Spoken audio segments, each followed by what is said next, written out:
দর্শক, IFIC bank নিবেদিত সংলাপ প্রতিদিন আয়নাঘরের বন্দিশালা অনুষ্ঠানে আপনাদের প্রত্যেককে স্বাগত জানাচ্ছি। আমি শফিক শাহিন। আশা করি যে যেখানে আছেন ভালো আছেন, নিরাপদে আছেন। আজকে আমরা আমাদের এই আলোচনায় অংশ নেওয়ার জন্য দুইজন অতিথিকে স্বাগত জানিয়েছি, যাদের একজন শাহাবুদ্দিন সাবু, যিনি বর্তমানে লক্ষ্মীপুর জেলা বিএনপির সদস্য সচিব হিসেবে দায়িত্ব পালন করেছেন। এর আগে তিনি জেলা বিএনপির সভাপতি আহ্বায়ক হিসেবেও দায়িত্ব পালন করেছিলেন। সেই সময়েই তিনি নিজে গুমের শিকার হয়েছেন এবং তিনি গুলি খেয়েছেন। তার বাড়িতে র্যাব হানা দিয়েছে এমন সংবাদের ভিত্তিতে যখন দলীয় নেতাকর্মীরা তাকে উদ্ধার করার জন্য এগিয়ে এসেছিল, তখন র্যাব এলোপাতাড়ি গুলি করেছে এবং কয়েকজনকে গুম করেছে, যাদের সন্ধান এখনও পাওয়া যায়নি। সেই বিভীষিকাময় গল্প আমরা শুনবো তার মুখ থেকে। জনাব শাহাবুদ্দিন সাবু, আমরা আপনাকে আমাদের এই আলোচনায় অংশ নেওয়ার জন্য স্বাগত জানাচ্ছি। আপনাকেও আমরা আমার পক্ষ থেকে বা আমার দলের পক্ষ থেকে আপনাকে ধন্যবাদ জানাচ্ছি। আমরা আরেকজনকে আমাদের আজকে আলোচনায় অংশ নেওয়ার জন্য আমন্ত্রণ জানিয়েছি, যিনি তার জন্মদাতা পিতাকে কতটা নৃশংসভাবে চোখের সামনে হত্যাকাণ্ড দেখেছেন। পিতাকে হত্যা করেছে আইনানুগ সংস্থা র্যাপিড অ্যাকশন ব্যাটালিয়ন, র্যাব। তার বাবাকে যখন রাজনৈতিক কারণে ধরতে এসেছিল র্যাব, তখন তার বাবাকে তাদের শোবার ঘর থেকে গ্রেপ্তার করে ভবনের চারতলায় নিয়ে যায়। সেখানে তাকে গুলি করে এবং তাকে গুলি করেই ক্ষান্ত হয়নি র্যাব। সেই ফয়েজ আহমেদ, ডাক্তার ফয়েজ আহমেদ, যিনি লক্ষ্মীপুর জেলায় জনপ্রিয় ডাক্তার ছিলেন, মানুষের চিকিৎসা সেবা দিতেন, তিনি গরিবের ডাক্তার নামে পরিচিত ছিলেন। সেই ডাক্তার ফয়েজ আহমেদকে যখন এতটা নৃশংসভাবে হত্যা করা হয়, তখন তার ছেলে বাবার এই নির্মম হত্যাকাণ্ড দেখেছিলেন ছাদের কার্নিশে ঝুলে। আমরা তাকেও তার বাবার সেই নির্মমতার গল্প তুলে ধরার জন্য আমরা তাকেও স্বাগত জানিয়েছি।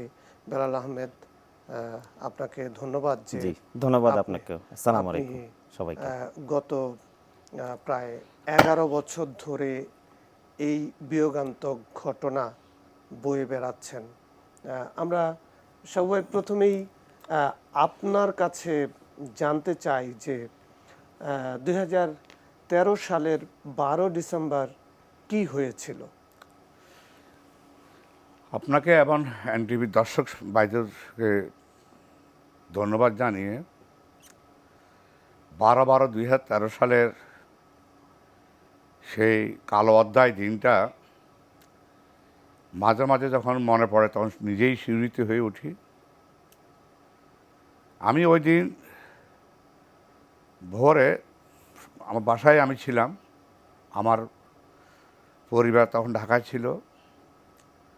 আমি এবং আমার বাসার যে ম্যানেজার, কেয়ারটেকার, সেই সহ আমরা ঘরে ছিলাম। আনুমানিক ফজরের নামাজের পরেই আমার কেয়ারটেকার আমার ঘুম থেকে জাগায় যে মামা, ডিবির লোকরা আসছে, দরজা ভাঙতেছে। আমি ভিতরে রুমে ছিলাম। পরে আমি দৌড়াদৌড়ি করে আসি, মানে দেখলাম জানলা উকি দিয়ে দেখলাম যে আসলে ডিবি না, ওরা হলো র্যাব। তারা র্যাবের জ্যাকেট পরে, পরনে অনেকে জিন্স প্যান্ট, কিছু লোকের গায়ে পুরা শরীরেই র্যাবের ড্রেস। এটা আমি দেখতে পাই। দেখার পরে আমি কি করব আমি তখন চিন্তা করতে পারতেছিলাম না। আমার একটা দরজা দুইটা গেট ছিল। একটা গেট এরা অলরেডি ভেঙে ফেলছে, আরেকটা গেট ভাঙতেছে। তখন আমি নিজে র্যাবের ভিতরে যারা ঢুকছে প্রায় 14 থেকে 15 জন। তখন আমার ঘরের পিছনে একটা দরজা ছিল। ভাবলাম যে আমি পিছনের দরজা দিয়ে আমি আমি মানে সেভ করবো নিজেকে আত্মরক্ষার জন্য। পিছনে দরজা খুলে যখন আমি বের হলাম, তখন দেখলাম সেখানে ছাত্রলীগ যুবলীগের অনেকের মুখ খোলা, অনেকের মুখ বাঁধা। বিশেষ করে আপনারা সবাই জানেন লক্ষ্মীপুরের গডফাদার তাহের, মজিবর তাহের, তার যে সন্তানরা ছিল তারা তো মানুষ হত্যা করত। এবং আমাদের তৎকালীন আমাদের বিএনপির একজন নেতা অ্যাডভোকেট নুর ইসলাম সাহেবকে টুকরো টুকরো করে হত্যা করেছে। মানে তার লাশ আমরা আজও পাই নাই। তার সন্তানদেরকে আমি যখন দেখতে পাই তখন আমাকে, তাদের হাতে অস্ত্র ছিল, বললো যে বাইরে হলে তোমাকে গুলি করে মাথার ঠুল উড়িয়ে দেবো, তাড়াতাড়ি ভিতরে ঢোকো। পরে আমি ভয়ে আবার ভিতরে ঢুকলাম। তাহেরের ছেলে বিপ্লব ছিল? না, টিপু। টিপু ছিল। বিপ্লব তো তখন কারাগারে ছিল। মনে হয় টিপু ছিল, আর টিপুর ছোট ভাই ছিল ওই যে শিবলু, তার সাথে আরও কয়েকজন ছিল। তখন আমি মানে ভাবলাম যে আটটা গেট যখন ওরা মেইন গেটটা ভেঙে ফেলছে, ওই গেটটা ওরা ভাঙতেই পারবে। তখন আমি নিজেই বললাম, নিজেই গিয়ে আমি নিজে ওই বড় গেটটা আমি নিজে খুলে দিলাম। খুলতেই আমাকে জিজ্ঞাসা করে তোমার নামটা কি? আমি বললাম আমার নাম সাবু। সারা বেটা তোর তো আমরা খুঁজেছি কইয়া। আমার কেয়ারটেকার রুমের ভিতরে ঢুকাইয়া তারক সাইদ, ওদের নেম প্লেটের নাম, ব্যক্তির নাম তো চিনি না, ওদের বেজ ছিল, নাম ছিল, পদবি ছিল না। খালি ওই স্টাইল থেকে বুঝলাম যে উপরস্থ অফিসার। মেজর রানা সহ আরও দু একজন, 3-4জন ঢুকছে আমার রুমের ভিতরে। আমার ঢুকে আমার প্রথমে ওদের হাতে বিশাল একটা রোল ছিল, রোল দিয়ে আমাকে প্রথম মারধর করলো। মারধর করে আমাকে জোর করে উস্কাইয়ে তখন তারা আমাকে আমার বাসার বাহিরে নেওয়ার চেষ্টা করতেছিল। আমি তখন আমাদের গ্রামের বাড়িতে আপনারা জানেন যে দরজা কড়া থাকে, কড়া চাবি তখন ধরলাম, আমাকে নিতে পারে নাই। পরে ঠেকাইয়া একদম দাঁড়াইয়া আমাকে একদম এখানে গুলি করলো ঠেকাইয়া। অত্যন্ত পাওয়ারফুল একটা পিস্তল, আর্মিদের পিস্তল তো বুঝেন, একটা অফিসে বড় মানে অফিসার। র‍্যাব সদস্যরা গুলি করে দিল? জি জি, তার সাইড নিজে গুলি করছে আমাকে। গুলি করার পরে এখান থেকে মাংস বের হয়ে এখানে লাগলো। তখন আমি স্বাভাবিক কারণে আমি একদম গায়ে আমার মোটর শক্তি ছিল না। তখন 4জন মিলে আমাকে আবার তারা দরজার সামনে নিল। তার সামনে নিয়ে আমার একটা যে বড়ি গাছ ছিল, বড়ি গাছের নিচে আবার আমার কেয়ারটেকারে ওরা হ্যান্ডকাপ লাগায় এভাবে নিচে বসায় রাখছে। অজরে রক্ত বার হচ্ছে। পরে দেখলাম যে আমার ছোটো ভাই রেজাউল করিম লিটন, সেই যুবদলের প্রেসিডেন্ট, জেলার যুবদলের, তার খুঁজতেছে আমাদের পুরান বিল্ডিংয়ে। আমার মা যেখানে থাকেন সেও সেই বিল্ডিংয়ে থাকে। তারে খুঁজতে যাই আমাদের মেইন দরজা ভেঙে।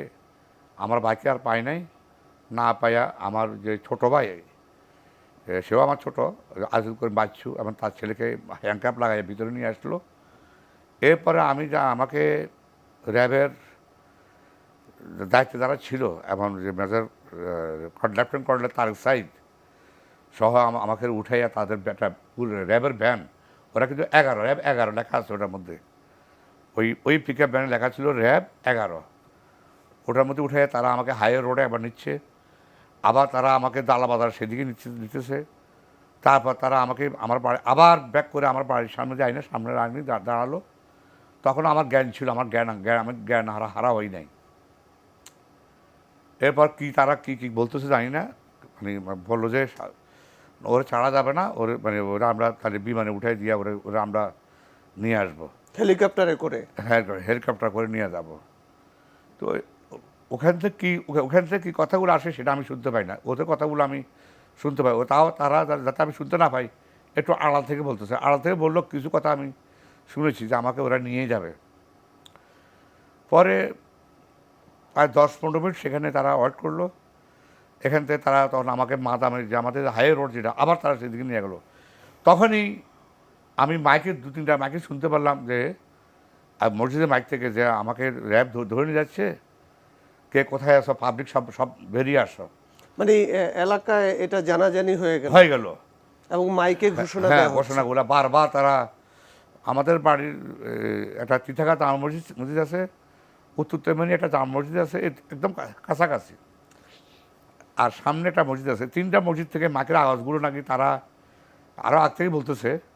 যখন আমাকে গুলি করে তারপর থেকে আমি মাকে আওয়াজ নিজ কানে শুনলাম, অনবরত বলে যাচ্ছে যে র্যাব সাবুবাড়ি গুলি করছে, তাড়াতাড়ি যে কোথায় আছে বেরিয়ে আসেন, সাবুবাড়ি বাঁচাইতে হবে। তৎসময়ে আমার যত সম্ভব আমাদের জোটের হরতাল চলে। তো হরতালে পিকেটিংয়ের জন্য সমস্ত ছেলেরা তো এমনি বেরিয়ে আসছে ভোরবেলা। যখন আমাকে থানা নিয়ে যায়, দেখলাম যে থানা সেখানেও যাইতে আমি দেখি কিছু লোক তখন আবার স্লোগান দিছিল। তখন র্যাব উপর দিয়ে ফায়ার ট্র্যাক করলো, করার পর ওরা ছত্রভঙ্গ হয়ে গেল, আমার থানায় নিয়ে গেল। থানায় যখন রক্ত যখন বেরোতেছিল তখন আমি বললাম যে আমার এখানে বান দেওয়ার জন্য। উল্টা আরও তারা আমার গায়েটা এখান দিয়ে বুট দিয়ে লাথি মারলো। ওসি সাহেব যখন ঘুমো থেকে উঠে আসছে, ওসি সাহেব জানতো না। ওসি সাহেব উঠে বলে যে উনি তো মারাই যাবে, আমি তো ওনাকে এইভাবে রিসিভ করতে পারবো না, ওনাকে ট্রিটমেন্ট করা যান, আমি ওনাকে এখানে আমার কাজটা। কারণ ওসি তো জানতো যে আপনি জেলা শহরের সবচেয়ে বড় নেতা বিএনপির, এবং মিনিমাম তো একটা যোগাযোগ ছিল যে হ্যাঁ, পুলিশ। তখন তো ওসি সাহেব, এসপি সাহেব রায় আমাদের সাথে যোগাযোগ রাখতো যে ভাই আইন শৃঙ্খলা যাতে অবনতি না ঘটে। এবং তারা আমি এক্স মেয়র লক্ষ্মীপুর পৌরসভার, আমি তখন এর আগে আমি মেয়র ছিলাম, নির্বাচিত মেয়র ছিলাম আমি। তো আমাদের আন্দোলনের সময় যখন চলে তখন তো কোনো ভাইলেন্স কিছু হয় নাই, এবং শান্তিপূর্ণভাবে আমাদের প্রোগ্রামগুলো চলছে। আমরা কোনো ভাইলেন্স জাতীয় কোনো প্রোগ্রাম আমাদের লক্ষ্যপুর হয় নাই, এবং জনগণের স্বতঃস্ফূর্ত যোগদানের মাধ্যমে আমাদের এই 12/12/2013 সালের যেদিন আমাকে গুলি করে ওদিন পর্যন্ত কোনো ভাইলেন্স হয় নাই। তো তৎকালীন সময় আইন শৃঙ্খলা যাতে ভালো থাকে, আমাদের সাথে ওসি সাহেব, এসপি সাহেব বরাবরই যোগাযোগ রাখতেন। আর সেই যোগাযোগ রাখার ফলেই আসলে লক্ষ্মীপুর তখন কোনো মানে বিশৃঙ্খলা বা ওদের মানে নিয়মতান্ত্রিক আন্দোলনটা হয়েছে। এবং ওখানে প্রশাসনের পক্ষ থেকে কোনো কিছু হয় নাই। আওয়ামী লীগের পক্ষ থেকে তখন আমরা দেখছি যে ওরা তো সবাই তখন অলরেডি আন্দোলনের মুখে ওরা পালা গেছে সবাই। তখন তাহলে আপনি বা আপনারা টার্গেট হলেন কেন, মানে র‍্যাব কেন টার্গেট? আমি আসলে এটা যখন চিন্তা করি, মূলত তখন নির্বাচনের তফসিল ঘোষণা করা হয়েছিল মনে হয় আওয়ামী লীগের নমিনেশনও মানে ওদেরকে আওয়ামী লীগের পক্ষ থেকে নমিনেশন দেওয়া হয়েছে। ওরা যথাসময়ে ডিসি অফিস বন্ধ থাকে, নির্বাচন অফিস কেউ আসে না। এইসব কারণে তারা নমিনেশন ফর্ম সাবমিট করবে, তাদের ওই সাহসটা তাদের ছিল না। আসলে আমাদের কারণে এটা জনগণ তাদেরকে বাধা দিচ্ছে। এখন এটা কেন আসলো আমি আজও তার কোনো হদিস পাই না। আমি এটা বুঝি যে আমরা আন্দোলন করেছি, আন্দোলন জনগণকে নিয়ে করেছি। আমাকে দমাতে পারলে বা আমার দলের আমার যে ছোটো ভাই রেজাউল করিম লিটন যুবদল প্রেসিডেন্ট, সেও আন্দোলনের ছিল। আমরা তখন সম্ভবত আমাদের তখন জোট ছিল, বাংলাদেশ জামাতে ইসলাম এবং আমরা আমরা একত্রেই আন্দোলন হরতাল তখন ছিল। তো আমাদেরকে গুম করলে, মেরে ফেললে ওরা ভাবছে যে লক্ষ্মীপুরে আন্দোলন স্থগিত হয়ে যাবে বা টোটাল ঝেড়াতার আন্দোলন হবে না। এই আন্দোলনকে বন্ধ মানে স্টপ করার জন্যেই মূলত তারা আমাকে আমার বাড়িতে ঢুকে ভোর রাতের দিকে নামাজের পর এবার থানায় নিয়ে যায়। থানা থেকে পরে আমাকে হাসপাতালে নিয়ে ট্রিটমেন্ট করায়।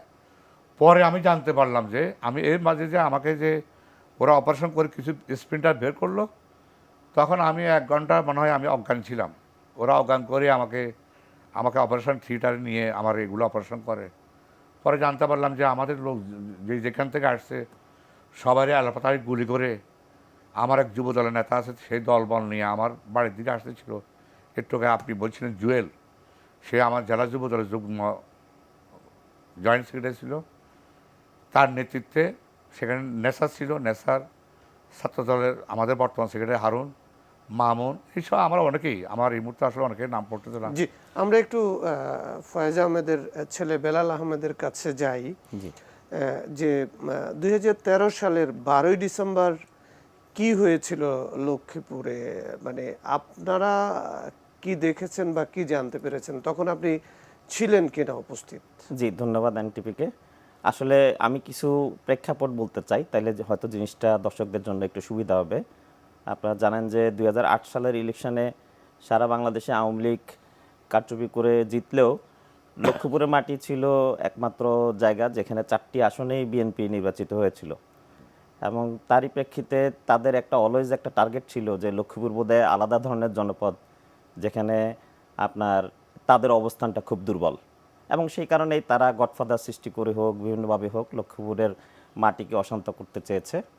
আর আন্দোলন সংগ্রামের ইতিহাস যদি দেখেন, যে সারা বাংলাদেশে কোথাও হরতাল অবরোধ এগুলো পালন না হলেও স্বতঃস্ফূর্তভাবে লক্ষ্মীপুরের জনগণ রাস্তায় নেমে এসে সেই কর্মসূচিগুলো পালন করত এবং অহিংস হওয়ার কারণে তারা কোনোভাবেই এটা বাধা দিতে পারছিল না।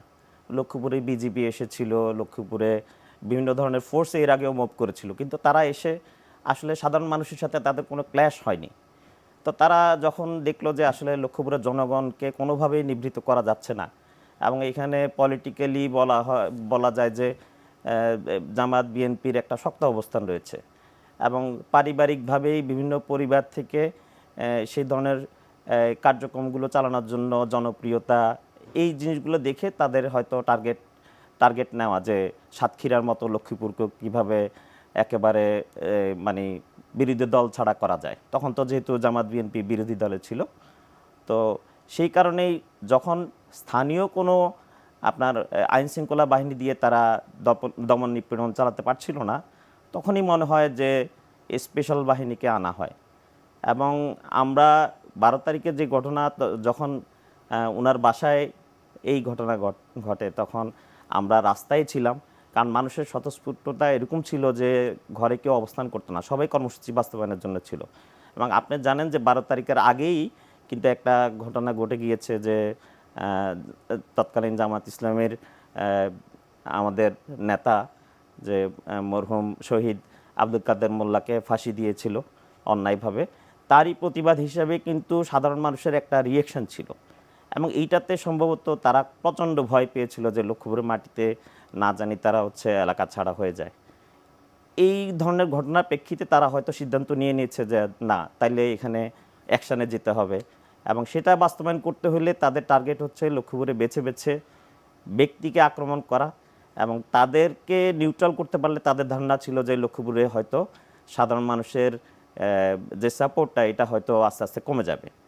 এবং তার এই লক্ষ্য হিসেবে 12 তারিখে যখন এরকম ঘটনা ঘটলো, সাধারণ মানুষ কিন্তু রাস্তায় নেমে এসছে এবং সবার কথা হচ্ছে র্যাব এসে গুলি করতে পারে না। একটা আইনশৃঙ্খলা বাহিনী, তার কাজ হচ্ছে যে কেউ যদি অন্যায় করে তাকে অন্যায়ের প্রেক্ষিতে চার্জশিট হবে, তার বিরুদ্ধে মামলা হবে, তাকে গ্রেপ্তার করতে আসতে পারে এবং সেই জায়গায় এসে কাউকে গুলি করে দেওয়া, এটা সাধারণ মানুষ যখন শুনলো তখন তারা ক্ষিপ্ত হয়ে গেছে, স্বাভাবিক। এবং যেহেতু তারা এক্সপেক্ট করে নাই যে এরকম একটা বাহিনী, তখন আপনি দেখবেন যে বাংলাদেশের ইতিহাসে এরকম কোনো ঘটনা ঘটে নাই যে আইনশৃঙ্খলা বাহিনী ঘরে ঢুকে যেয়ে এরকম প্রভাবশালী নেতৃবৃন্দকে হত্যা করে। এবং তার সূচনা কিন্তু 2013 সালে এই 12 তারিখ থেকে শুরু। এবং তখন এই ঘটনা ঘটার পরে আমরা ওদিন 4 জন আমাদের লক্ষ্মীপুরের সন্তানকে হারিয়েছি এবং তারই প্রেক্ষিতে পরের দিন আমরা জানাজা করেছি। এবং এই জায়গায় বলতে হয় যে আমার বাবা যেহেতু চিকিৎসক ছিলেন, উনি কিন্তু ঘরে বসে থাকতে পারেন না এবং উনি যেহেতু একই সাথে রাজনৈতিক মানে দায়িত্বে ছিলেন। 12 তারিখ 4 জনকে হারিয়েছেন বলতে কে কে, কারা কারা? আচ্ছা, আমার যতটুকু মনে পড়ে শহীদ জুয়েল, তারপর সুহাব, সুমন, আরও একজন আছেন মাহবুব। 4 জন। আর পাশাপাশি সাধারণ মানুষের সাথে যেহেতু আমরা ময়দানে দেখেছি যে সাধারণ মানুষ এই অন্যায়টার প্রতিবাদ করতে গিয়েছে, তাদেরকেও যেহেতু গুলি করে এতগুলো মানুষকে মারা হয়েছে, সাধারণ মানুষ ওখানে কিন্তু ওই ঘটনার প্রেক্ষিতে একজন সম্ভবত আনআইডেন্টিফাইড মানে লোককে তারা মানে ক্ল্যাশের মধ্যে পেয়ে যায়। এবং এইটা তখনকার দিনে আমরা এইটা বাস্তবতা উপলব্ধি করতে অনেক সময় লেগেছে যে এই ধরনের একটা বহিঃশক্তি এসে এই দেশে এরকম হত্যাকাণ্ডের মানে ঘটনায় প্রত্যক্ষভাবে জড়িত থাকতে পারে। বিশেষ করে কেউ কেউ বলছে যে সে যেহেতু হিন্দিতে কথা বলছিল এবং তার পরিচয় যেহেতু নিশ্চিত করা যাচ্ছিল না এবং বিভিন্নভাবে তাকে আইডেন্টিফাই করে মানুষের বক্তব্য হলো যে সে নিশ্চয়ই এই দেশীয় কেউ না। এবং সেই থেকে আমার মনে হয় তারা এই মিশনটা সাকসেস করেই তাদের হয়তো হইলো যে না, এই বাইরের থেকে কেউ এসে এই দেশে লোকাল এই যে স্পেশাল বাহিনী আছে তাদের সাথে মিশে গিয়ে একটা কিলিং কার্যক্রম করতে পারবে। জি, আমরা শুনবো যে আপনি যেই ঘটনা অবতারণা করছিলেন যে আপনার বাবার উপরে যে নারকীয় ঘটনা চালানো হয়েছিল এবং আপনার বাবাকে হত্যা করা হয়েছিল এবং আপনি প্রত্যক্ষদর্শী, তারপরে ওনাকে উদ্ধার করতে যে সেখানে 4 জন লোক নিহত হইল, তাদের 2 জনকে এখনো পর্যন্ত গুম করে রাখা হয়েছে। জনাব সাবু, 12ই ডিসেম্বর 2013 সাল আপনাকে বাড়ি থেকে তুলে নিয়ে আসা হলো, আপনার পায়ে গুলি করে দিল র্যাব, তারপরে আপনাকে হাসপাতালে ভর্তি করা হলো, তারপরের ঘটনা পরম্পরা কি? না, আমাকে যখন হাসপাতালে নেওয়ার পূর্বেই যখন জনতা, আমার দলের নেতৃবৃন্দ বা আমাদের জোটের নেতৃবৃন্দ সবাই যখন চকবাজারে, অর্থাৎ থানা হলো পরে, তারপরে হলো চকবাজার, সেখানে জড়ো হয়ে এই জুহিলের নেতৃত্বে, যে তাকে গুম করা হয়েছে, আমাদের জেলা যুব দলের যুগ্ম যুগ্ম সাধারণ সম্পাদক। সম্পাদক, জি, যখন সেখানে আমাকে নেওয়ার আগেই সেখানে তারা ওরা মিছিল সহকারে আমার বাড়ির দিকে আসছিল। আমার বাড়িতে প্রায় 1 কিলো ব্যবধান চকবাজার। তো ওই যখন আমাকে যখন থানা রাখা হলো, থানার থেকে আমাকে মানে প্রস্তুতি নিয়ে যখন আমাকে হাসপাতাল নিবে, এই টাইমে আমি আওয়াজ পেলাম, অনেকগুলো আওয়াজ পেলাম। হাসপাতাল গিয়ে শুনলাম যে আমাকে নেওয়ার আগে ওখানে যখন তারা দলবল নিয়ে এলপাতায় তাদের হাতে ভারী যে অস্ত্র ছিল, সরাসরি তারা সেখানে গুলি করছে। গুলিতে জুয়েলের মাথায় আঘাত লাগছে, আর নেচার আমাদের ছাত্র দলের নেতা, তার পায়ে এখানে গুলি লাগছে। তখন সাথে যারা ছিল তারা অনেকে গুলিবিদ্ধ হয়েছে, বাকি যারা গুলিবিদ্ধ হয় নাই তারা এদিকে নিয়ে জুয়েলকে নিতে পারে নাই।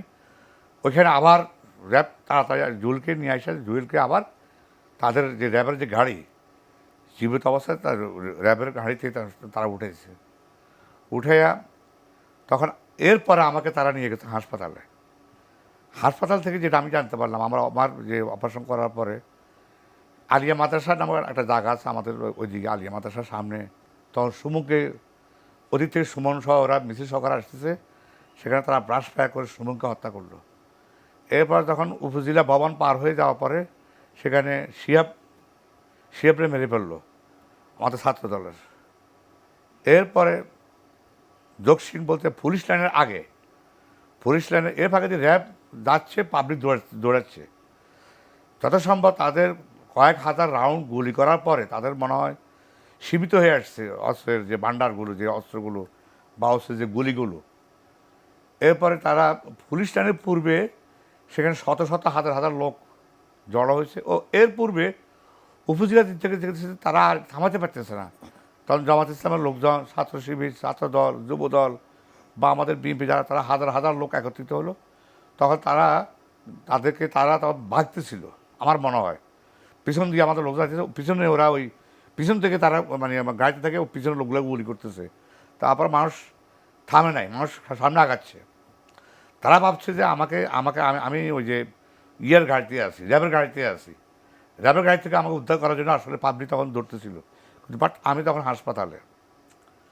এরপরে পুলিশ লাইনের আগে একটা ছিল আমাদের এটা হলো সিএনজি পাম্প, সেখানে আমাদের মাহবুবকে হত্যা করলো ব্রাশ ফায়ার করে। তার মানে 4 জন। 4 জন। এই 4 জনের মধ্যে একজন তো নিয়েই গেল, ওরা জুয়েলকে নিয়ে গেল। জি, রাইট। এরপর পুলিশ লাইনের ভিতরে ঢুকছে, পাবলিক চারিদিক থেকে পুলিশ লাইন গ্রাপ করলো।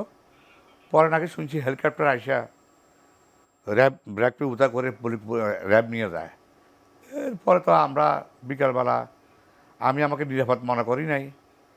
পরে আমি অন্যভাবে মানে হাসপাতাল ত্যাগ করি। তখন সেখানে দেখলাম যে পুলিশও নাই, র্যাবও নাই। তখন র্যাব ছিল, আমাকে তখন না, তখন ছিল। এরপর দেখলাম যে র্যাব নাই।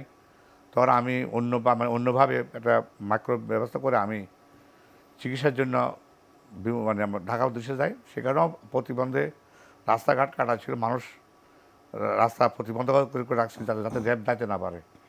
আসলে এরপর শুনলাম, ঠিক আমি যখন রায়পুর গেলাম, তখন সেখানে শুনলাম অলরেডি র্যাবকে উদ্ধার করছে হেলিকপ্টার আইসা। ঢাকা থেকে হেলিকপ্টার গিয়েছে। জি, ঢাকা থেকে হেলিকপ্টার গিয়েছে এবং কয়েকবারই গিয়েছে। কয়েকবার গেছে। জি, জি। তো এখন এখানে আসলে লক্ষ্মীপুরের যে উনি যে একটা কথা সত্যি কথাই বলছেন যে বারবার আমাদের লক্ষ্মীপুরে 4টা আসন আমাদের এখান থেকে আমাদের দলীয় লোকজনের নির্বাচিত হয়, বারবার নির্বাচিত হয়। এখানে কোনোদিন আওয়ামী লীগ কাছে কেউ পরাজিত হয় নাই। আরেকদিকে এখানে আরেকটা শক্তি হলো জামাত ইসলাম। যেহেতু বিএনপি এবং জামাত ইসলাম যদি ঐক্য হয়, সেখানে তো মানুষের সেখানে 80% 90% লোক হলো বিএনপি এবং জামাতের উপরে তো তারা অনেক অত্যাচার অধীনে করছে। জি, ওই দিন দিনভর উনি তো গুলিবিদ্ধ হলেন, হাসপাতালে গেলেন, থানায় গেলেন, থানা পুলিশও ওনার চিকিৎসা নিয়ে, ওনার বেঁচে থাকা নিয়ে কনসার্ন ছিল। জি। তারপরের ঘটনা পরম্পরা কি হইল ওই দিন, মানে সন্ধ্যা পর্যন্ত? আসলে তাদের ধারণা ছিল যে ওনাকে গুলি করলে সাধারণ মানুষ পিছু হটবে বা দু চারটা মানুষ মেরে ফেললে মানুষ রাস্তায় আসতে সাহস করবে না। কিন্তু লক্ষ্মীপুরের জনগণের আসলে প্রতিরোধ ইচ্ছা এবং হচ্ছে তাদের এই অন্যায় প্রতিবাদ দেখে তারা চিন্তাও করতে পারে নাই, যার কারণে তো তারা নিজেদেরকে হেফাজত করার জন্য হেলিকপ্টার আনতে বাধ্য হয়েছে। যদিও আমরা মনে করেছিলাম যে তখন আসলে তারা নিজেরা হয়তো সেফ হয়ে যাওয়ার জন্য হেলিকপ্টার এনেছে, পরে শুনেছি যে না, তারা আরও অনেক ফোর্স এনেছে। লক্ষ্মীপুরে তারা একটা মিশন নিয়ে নেমেছে, তা না যার প্রেক্ষিতে প্রায় 25-26 দিন আপনি যদি দেখেন সমগ্র বাংলাদেশে তারা যে সমস্ত লক্ষ্মীপুরের মানে নেতাকর্মী ছিল খুঁজে খুঁজে তাদেরকে হত্যা করা হয়েছে, গুম করা হয়েছে। এবং সম্ভবত তাদের টার্গেট ছিল যে ওনাকে গুলি করে গুম করে ফেলবে, যার যার কারণে মানুষের ইচ্ছা ছিল যে না, ওনাকে নিয়ে যেতে দেওয়া হবে না। এবং তারই প্রেক্ষিতে কিন্তু সাধারণ মানুষ রাস্তায় নামার পরে তারা প্রথমে কিন্তু জুয়েলের লাশটাকে গুম করে।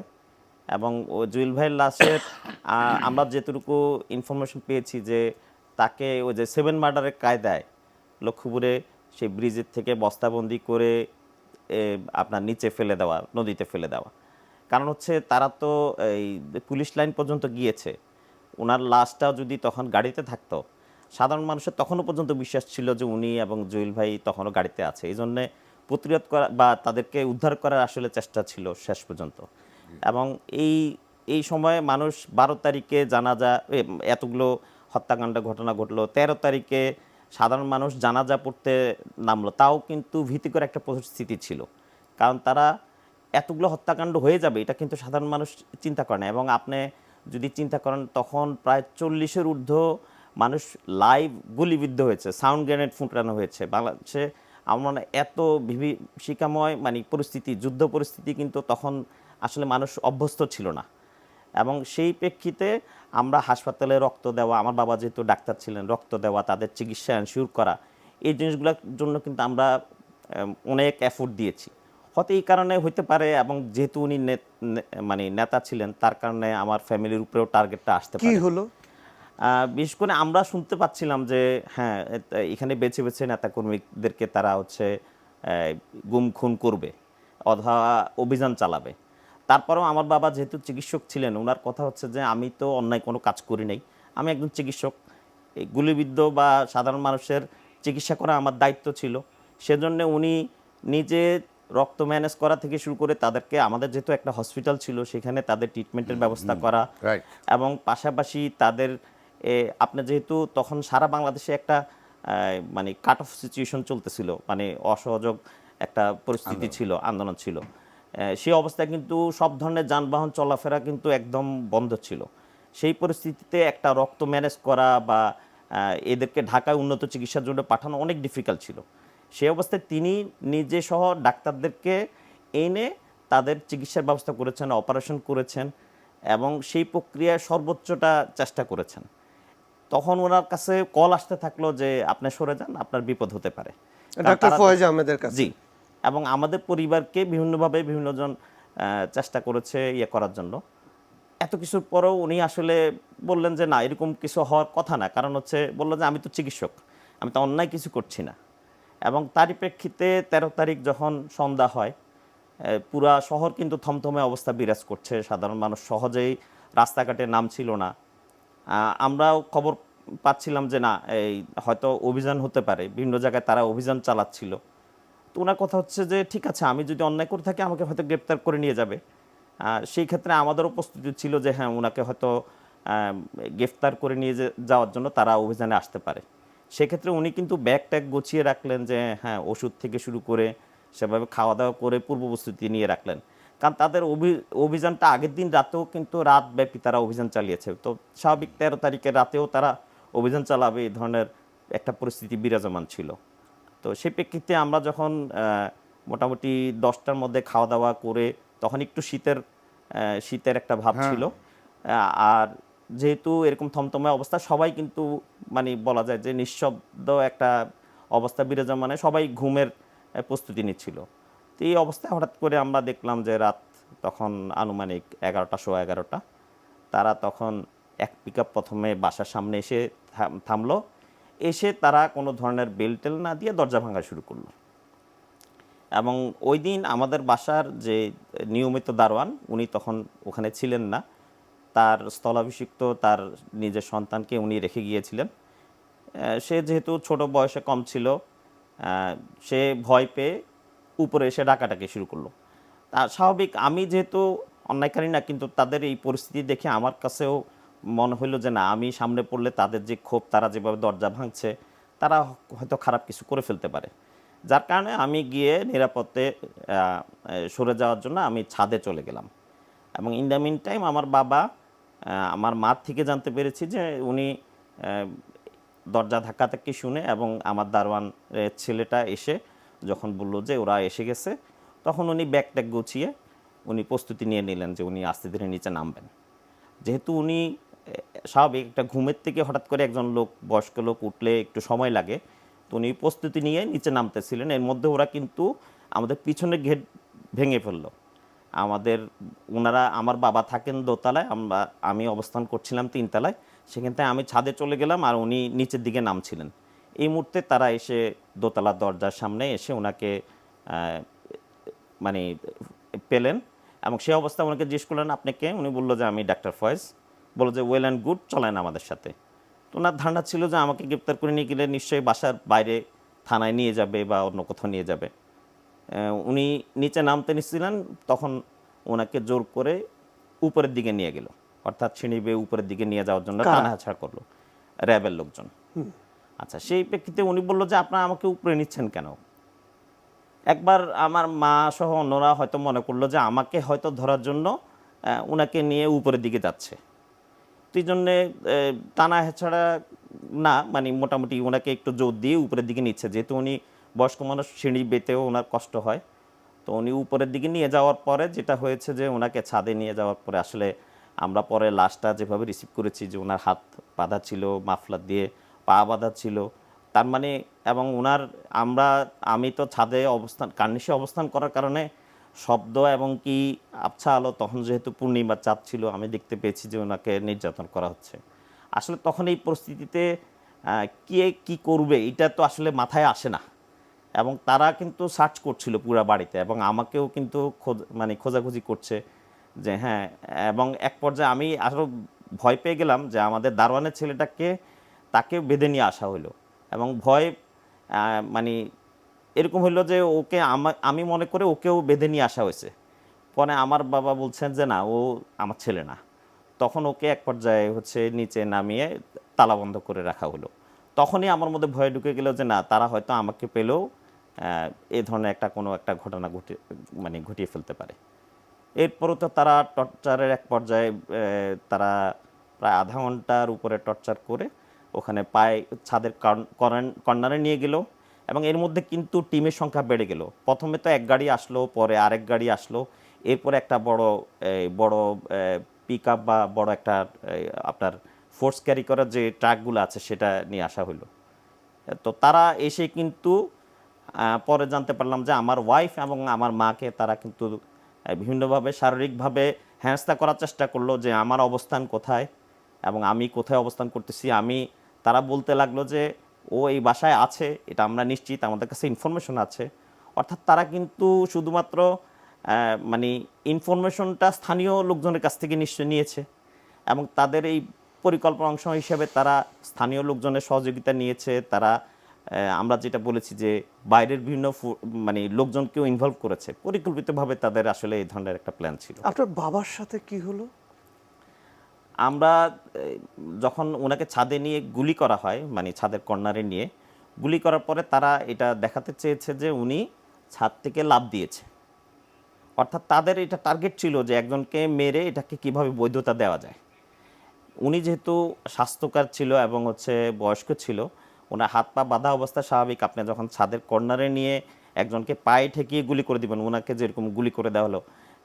এবং তার আগে প্রচণ্ড টর্চার করা হয়েছে। ওনার আপনার রাইফেলের বাট দিয়ে ওনাকে মারা হয়েছে, বিভিন্নভাবে শারীরিক নির্যাতন করা হয়েছে।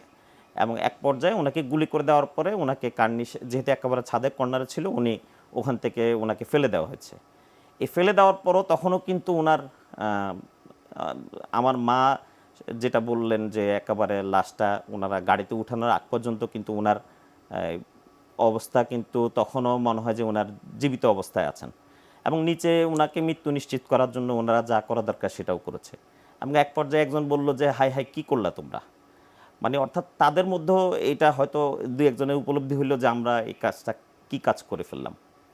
এবং পরবর্তীতে তো তারা এই গাড়িতে লাশটা উঠালো, এবং ততক্ষণে কিন্তু বিভিন্ন নিউজ মিডিয়া আপনারা সহ আপনাদের চ্যানেল সহ বিভিন্ন নিউজ মিডিয়া কিন্তু স্ক্রল চলে এসেছে যে অমুকের বাসায় র্যাবের অভিযান চলছে।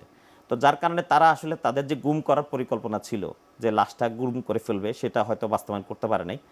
এবং সাধারণ মানুষ কিন্তু তখনও এত বাধার মধ্যেও সাংবাদিক সহ বিভিন্নজন আসার চেষ্টা করেছে, এবং শেষ পর্যন্ত ওরা থানায় হাসপাতালে কিন্তু রেখে যেতে বাধ্য হয়েছে লাশটা। জি।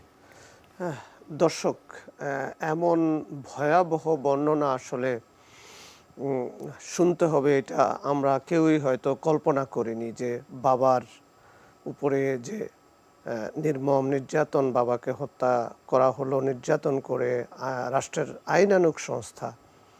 সেই দৃশ্য দেখলেন ফয়েজ আহমেদের ছেলে বেলাল আহমেদ, সেই নির্মমতার গল্পই আমরা শুনছিলাম। বেলাল আহমেদ, আপনি আপনার বাড়ির কার্নিশে আশ্রয় নিয়েছিলেন আত্মরক্ষার জন্য, কিন্তু আপনি আপনার বাবাকে রক্ষা করতে পারেননি। চোখের সামনে দেখলেন যে কিভাবে নির্মমভাবে আপনার বাবাকে অত্যাচার করা হলো, তাকে গুলি করে ছাদ থেকে ধাক্কা দিয়ে নিচে ফেলা হলো। তারপরে বলছিলেন যে তার মৃত্যু নিশ্চিত করার জন্য সময় ক্ষেপণ করা হয়েছে যাতে তিনি বেঁচে না থাকেন। তারপরে আপনার বাবাকে তারা ট্রাকে তুলে নিয়ে গেল। কোথায় নিয়ে গেল, কি করলো পরবর্তীতে? আসলে যেহেতু নিউজে চলে এসেছিল তখনই, এবং সাংবাদিকরা এই খবর পাওয়ার পরে আমাদের বাসার আশেপাশে ভিড় করার চেষ্টা করলো, কিন্তু তারা কিন্তু সাংবাদিকদেরকেও ভিড় করার পরে হুমকি দিতে থাকলো তারা যেন কাছে না আসে, গুলি করবে। তো এক পর্যায়ে তারা বুঝতে পেরেছে যে হয়তো তাদের ইনফরমেশন চলে এসছে যে এটা খুব বেশি নিউজগুলোতে চলে এসছে, ওনার ঘটনাটাকে করা যাবে না, অর্থাৎ গুম করার যে প্রচেষ্টা সেটা নিশ্চয়ই ব্যর্থ হবে। এবং সেই আলোকে ওনারা কিন্তু ওনার লাশটা নিয়ে শেষ পর্যন্ত আপনার হাসপাতালে ফেলে গেছেন। এবং হাসপাতালে ফেলে যাওয়ার পরেই আমি এই অবস্থায় দীর্ঘক্ষণ অবস্থান করছিলাম, যখন চারদিকে খুব নিরিবিলি হয়ে গেল। এক পর্যায়ে আমি ছাদে থেকে আবার আমার বাসায় ফেরত আসলাম। আসার পরে স্বাভাবিক আমার মা এবং আমার ওয়াইফ যেহেতু তখন বাসায় অবস্থান করছিলেন, ওনারাও শেষ পর্যন্ত এই ঘটনায় হতবিহ্বল হয়ে আসলে আমরা কি করব চিন্তা করছিলাম। কারা ছিল এই ধরনের নারকীয় ঘটনার নেতৃত্ব, কে বা কারা দিল, কি দেখুন, দেখলেন আপনি? 12 তারিখের ঘটনায় তো আমরা তাদেরকে চিহ্নিত করে ফেলেছি। কারা তারা? তারেক সাইদ, কর্নেল তারেক সাইদের নেতৃত্বে, যদিও বলা হয় যে র্যাব 11 থেকে এসছে। র্যাব 11 তৎকালীন সময় বিভিন্ন প্রিন্ট মিডিয়া এবং স্থানীয় বিভিন্ন লোকজন যোগাযোগ করার পরে জানতে পারলো যে আসলে র্যাব 11 গাড়ি নিয়ে এসছে, র্যাব 11 কিছু লোকজন ছিল, কিন্তু তারা আসলে স্পেশালি গঠিত একটা বাহিনী ছিল।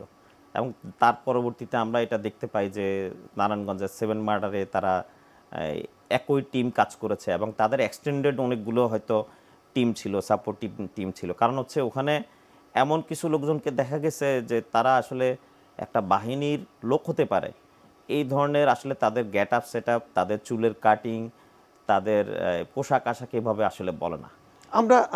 আমি নিজে আমার অভিজ্ঞতার কথা বলি যে যখন আপনাদের সাথে এই ধরনের ঘটনা ঘটলো, নারায়ণগঞ্জের 7 মার্ডারের ঘটনা ঘটলো, যখন সারা দেশ তোলপাড়, আমি নিজে কিন্তু একদম নারায়ণগঞ্জ থেকে শুরু করে কুমিল্লা, লক্ষ্মীপুর, নোয়াখালী ওই বেলটা ধরে কাজ করলাম। তখন কিন্তু আমি নিজেও এনটিভিতে ইনভেস্টিগেশন যেটা ছিল, আমাদের অনুসন্ধান ছিল, সেই স্টোরি আমরা করেছিলাম। আপনি যে নামগুলি বললেন, তারেক সাইদ, তারপরে রানা, আপনিও বলছিলেন যে তারেক সাইদ, আমরা প্রত্যেকটা ঘটনায় দেখলাম যে একদম তাদের নাম প্রত্যেকটা ভুক্তভোগী পরিবার বলছে। আমরা যদি সেই তখনকার সেই নিউজটা যদি একটু আমরা দেখে আসি। জি, সময় যতই গড়াচ্ছে ততই আইনশৃঙ্খলা রক্ষাকারী বাহিনীর পরিচয়ে তুলে নেয়ার পর গুমের তালিকা হচ্ছে দীর্ঘ থেকে দীর্ঘতর। পরিবারের কর্মক্ষম মানুষটি আদৌ ফিরে আসবেন কিনা তার দোলাচলে অপেক্ষায় থাকা পরিবারগুলোর সময়ের সাথে পাল্লা দিয়ে বাড়ছে উদ্বেগ, উৎকণ্ঠা। অন্তত তার সন্তানের জন্য তাদের বাবার লাশটা যেন ফিরে দেয়, কবরটা ছিন্ন করে রাখবো, আমার সন্তানেরা যেন যেখানে থাকুক দেশের যেন যাইতে পারে। আমরা তো কিছু বলতে পারতেছি না যে হ্যাঁ মারা গেছে বা কি, এখন আমাদের প্রার্থনা মাঝামাঝি, তো আমরা তো পুরোপুরি প্রার্থনা করতে পারবো না। দিন পেরিয়ে মাস, তারপর বছর। প্রিয় মানুষটির মুখ দেখা তো দূরে থাক, তিনি আদৌ বেঁচে আছেন কিনা তা যখন জানতে পারছেন না স্বজনরা, তখন জীবনকে টেনে নিয়ে যাওয়ার আরেক বাস্তবতার মুখোমুখি তারা। বহুদিন হলো পরিবারের হালধরা মানুষটি লাপাত্তা হয়ে যাওয়ার পর তার রেখে যাওয়া সহায় সম্বলেও হাত দিতে পারছেন না অনেকে। অনেক পরিবারে তো অর্থের অভাবে সন্তানের লেখাপড়া চালিয়ে যাওয়াই দায় হয়ে পড়েছে। আমি কি করবো এই ছেলে মেয়েকে নিয়ে, কিভাবে চালাবো ওদেরকে?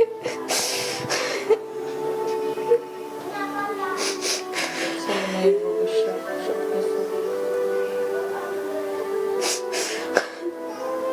ওর কোনো ব্যাংক ব্যালেন্সে কোথাও 1 টাকাও নাই, কোনো থাকার জায়গাও নাই, ও কিচ্ছু করে নাই। এমন একটা পরিস্থিতি এই মুহূর্তে তো সব কিছু আমাদের বন্ধ। যেমন ব্যাংকে যদি সামান্য কিছু টাকাও থেকে থাকে ওনার অ্যাকাউন্টে, কিন্তু ওই টাকাটাও তো আমরা তুলতে পারছি না। এই মেয়েটা মাসে 1000 টাকা করে ইন্স্যুরেন্স থেকে পাইব, কিন্তু এখন তাও পাইতেছে না একটা ডেথ সার্টিফিকেটের জন্য। উপার্জনক্ষম লোকটাই তো নিয়ে এসে অফিসিয়াল কোনো কাজ করতে গেলে একটা ডেথ সার্টিফিকেট লাগবে, একটা লাগবে, কিন্তু আমাদের তো কোনো কিছু নাই, তো গুম। জি, আমরা এই স্টোরিটা দেখলাম যে এই ফ্যামিলিগুলিতে যে সাফারিংসটা, বাট আমরা আরেকটা স্টোরিও করেছিলাম যেখানে আপনাদেরকে আমরা তুলে ধরেছিলাম যে আপনার বাবা, আপনাকে কিভাবে গুলি করা হলো, জুয়েলকে কিভাবে তুলে নেওয়া হলো। নিশ্চয়ই আমাদের প্রযোজকের কাছে সেই স্টোরিটাও আছে। আমি আশা করব যে তিনি স্টোরিটা রেডি করবেন এবং সম্ভব হলে তিনি প্লে করবেন। তো তারেক সাইদরা এই মিশনে কেন নামলো? এই মিশনে আসলে তারেক সাইদ তো একা না। তারেক সাইদ হলো একটা ব্যাটালিয়নের বা একটা কোরের দায়িত্বে আছে। এটা মূল হতে হলো শেখ হাসিনা। শেখ হাসিনার নেতৃত্বে নির্দেশেই সারা বাংলাদেশে গুম খুন হয়েছে।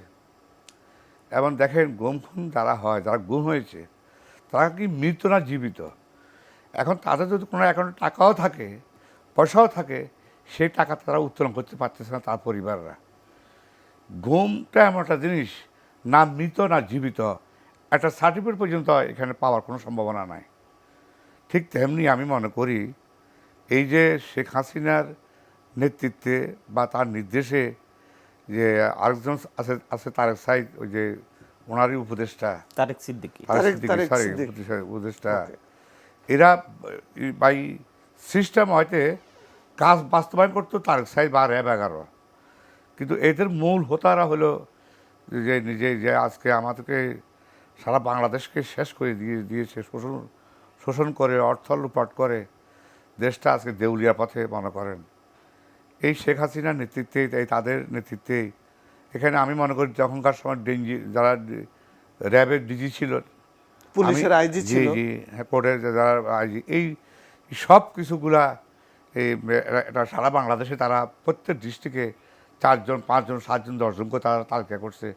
এদেরকে যেমন প্রথম তালিকা করছে আমাকে, ওর আব্বা একজন নায়েবে আমির ছিল জামাত ইসলামের, নাম করা চিকিৎসক, একজন গরিবের চিকিৎসক হিসাবে ওনাকে সবাই চিনে।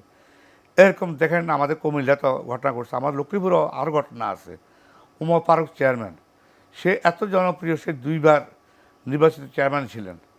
তিনি আমার থানা বিএনপির, উপজেলা বিএনপির সাংগঠনিক সম্পাদক ছিলেন। তা সেই র্যাবের ভয়ে সে পালাচ্ছে চট্টগ্রামে তাকে র্যাব সেখান থেকে তাকে নিয়ে আজ পর্যন্ত তার হদিস পাওয়া যাচ্ছে না। তার সন্তানরা, তার ছেলেরা কি অভাব তার দিন কাটাইছে ওই সময়, আমার নিজের চোখে দেখা, কারণ আমারই জেলা, আমারই থানা ওটা। এরপর আসেন আমাদের দিশান চন্দ্রবন্দ্র বাড়ি, সে অত্যন্ত জনপ্রিয় একজন লোক। তাকে সেই র্যাবের সোর্সের মাধ্যমে তারা সেখানে ঢাকাতে অ্যারেস্ট করে তারপর তার অনেক কাহিনী, তাকে কুমিল্লা কবর দেওয়া হয়, আবার সেখানে কুমিল্লা থেকে কবর থেকে উত্তোলন করি তাকে আবার দেশের বাড়িতে আনা হয়, আবার জানাজা যাতে না পড়তে পারে, মানুষ যাতে অংশগ্রহণ করতে না পারে। যেমন ওনার বাবার 2 বার জানাজা হয়েছিল, ওনার জানাজা নামাজ 2 বার হয়েছিল। এত ঘটনা হওয়ার পরও এত জনপ্রিয় ওনার বাবা ছিলেন, 2 বার জানাজা হয়েছে। এখানে মানুষের মাঠ ভর্তি জায়গা হয় না, তাহলে ভালো লোক না হলে 2 বার জানাজা পড়তে মানুষের মানে জানাজা অংশগ্রহণ এত লোক হয়েছে। আমাদের হাতে সময় খুবই কম, যার কারণে আমরা আর ওই একটু স্টোরিটা বলি। প্লে করতে পারছি না। ধরেন এই যে এই ঘটনায় আপনি নিজে গুলিবিদ্ধ হলেন, আপনাকে গুলি আমাকে তো গুম করলো, করার জন্যই গুলিবিদ্ধ জি, করছে। তারপরে আপনাকে কেন্দ্র করে ওই দিনের 4 জন। ঘটনায় 4 জন নিহত হইল, একজন গুম, একজনের পায় নাই, পা নাই, নেচার আহমেদ ছাত্রদল নেতা, তার পা কেটে ফেলতে। এই ঘটনায় আপনি আইনগত কি ব্যবস্থা নিচ্ছেন? আমি তখন তো আমরা কোনো মামলা করতে পারি নাই, থাকতেও পারি নাই। এরপরে আমরা যখন বৈষম্য বিরোধী ছাত্র আন্দোলনের মাধ্যমে যখন দেশ মুক্ত হয়, তখন আমরা আইনের আশ্রয় নেওয়ার জন্য আমরা প্রথমে আমরা থানায় মামলাটা করার জন্য চেষ্টা করি। থানায় যখন মামলা না নেয় তখন আমরা কোর্টে শেখ হাসিনাকে প্রধান আসামি করে, এবং যিনি গুলি করেছেন আমাকে, তার যে বাহিনী ছিল তারেক সাইদ সব পর্যন্ত মোট 25 জনকে আসামি করে তৎকালীন র্যাবের যিনি চাকরি ছিলেন, যিনি স্বরাষ্ট্রমন্ত্রী ছিলেন, আমার মনে হয় যে ওই যে আলমগীর সাহেব, মহিউদ্দিন খান আলমগীর, ওনাকেও ওখানে আসামি করা হয়েছে। তারপরে তারেক সিদ্দিকী সাহেবকে আসামি করা হয়েছে, কর্নেল তারেক, তারপরে হলো রানা, আরও যারা ছিল।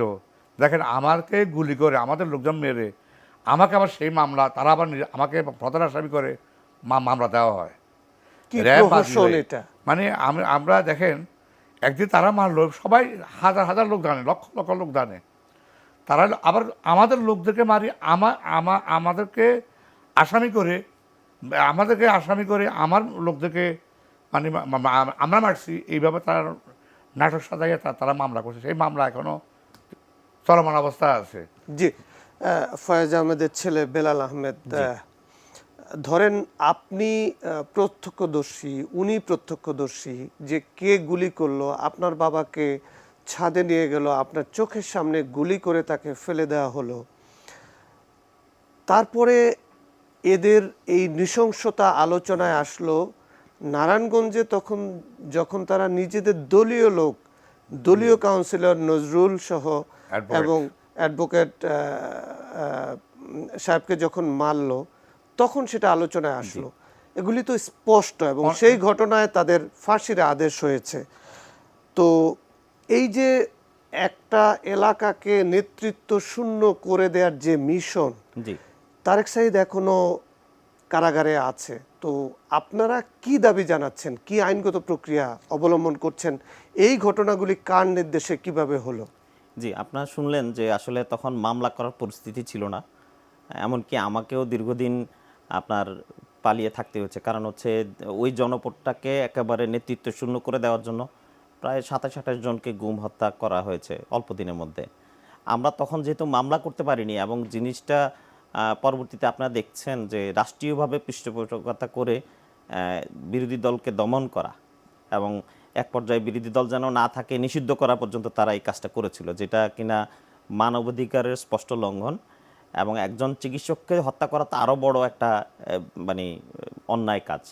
সে আলোকে আমরা স্থানীয়ভাবে যখন যেহেতু তখন আইনি ব্যবস্থা নিতে পারিনি, আমাদের কাছে যেহেতু পর্যাপ্ত ডকুমেন্টেশন এবং অন্যান্য জিনিসের অভাব ছিল, এখন আমরা সব কিছু কালেক্ট করে আমরা ইনশাল্লাহ আমাদের ট্রাইব্যুনালে আমরা এটা মামলা করার প্রস্তুতি নিচ্ছি।